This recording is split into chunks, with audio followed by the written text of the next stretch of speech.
வணக்கம். பெரியார் அம்பேத்கர் முன்னேற்றக் கழகத்தினுடைய பொதுச் செயலாளர் மு. நெடுஞ்செழியன் பேசுகிறேன்.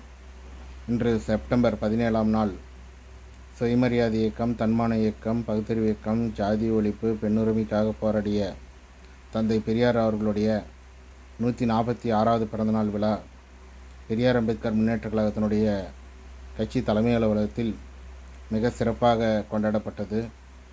இதிலே குறிப்பாக கழகத்தினுடைய பொருளாளர் பாசமிகு அன்னார் சி. திம்மராஜ் அவர்களும் மற்றும் கழக உடன்பிறப்புகள் அனைவரும் இந்த நிகழ்விலே கலந்து கொண்டு சிறப்பித்தனர் என்பதை அனைத்து மக்களுக்கும் தெரிவித்துக் கொள்கிறேன்.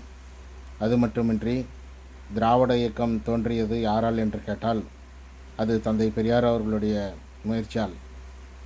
இன்றைக்கு திராவிட மாடல் ஆட்சி நடைபெற்று கொண்டு இருக்கக்கூடிய திராவிட முன்னேற்ற கழகத்தினுடைய தலைவர் மாண்புமிகு தளபதியார் அன்னார் அவர்களும்